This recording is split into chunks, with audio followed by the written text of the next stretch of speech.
இந்த வீடியோ உங்களுக்கு பிடிச்சிருந்ததுன்னா லைக் பண்ணுங்கள்.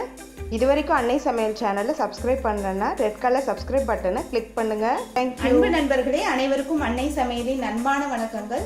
இன்னைக்கு அன்னை சமையலை நம்ம பார்க்க போகிற ரெசிபி நெய் சோறு. வாங்க எப்படி செய்யறதுன்னு பார்க்கலாம். குக்கரில் 3 டேபிள் ஸ்பூன் நெய் ஊற்றிக்கோங்க.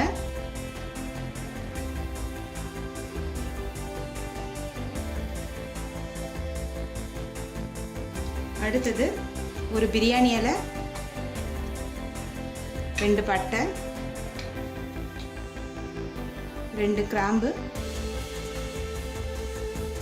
2 ஏலக்காய், 2 அனாசி.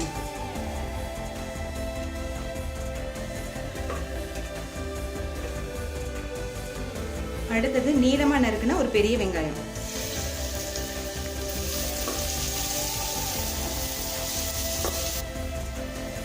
வெங்காயம் நல்லா வதங்கின பிறகு 1 டேபிள் ஸ்பூன் இஞ்சி பூண்டு விழுது,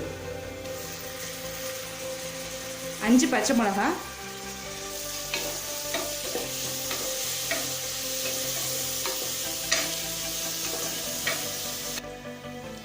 தேவையான அளவு உப்பு.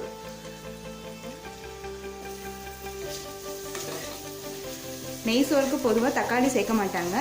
நீங்கள் விருப்பப்பட்டீங்கன்னா தக்காளி சேர்த்துக்கலாம்.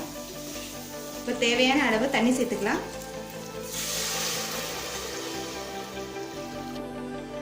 நான் 2 கப் அரிசி எடுத்திருக்கனால 4 கப் தண்ணி சேர்த்துருக்கேன். இப்போ தண்ணி கொதிச்சிருச்சு. பாஸ்மதி அரிசி இதில் சேர்த்துக்கலாம். பாஸ்மதி அரிசி எப்பவும் 20 நிமிஷம் ஊற வச்சுக்கோங்க. அப்போ தான் நல்லா உதிரி உதிரியாக வரும்.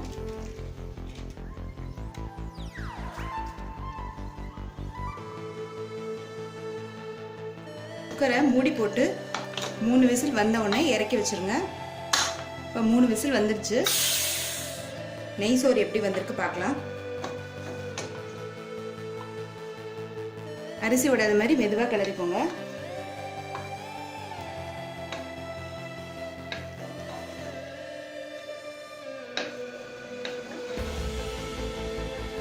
கொஞ்சம் கொத்தமல்லியை தூங்க.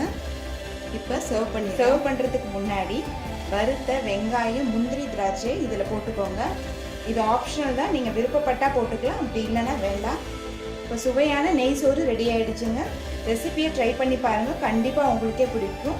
ரெசிபி பிடிச்சிருந்ததுன்னா வீடியோ லைக் பண்ணுங்கள், கமெண்ட் பண்ணுங்கள், ஷேர் பண்ணுங்கள். இது வரைக்கும் அன்னை சமையல் சேனலை சப்ஸ்கிரைப் பண்ணலன்னா சப்ஸ்கிரைப் பண்ணுங்கள். தேங்க்யூ.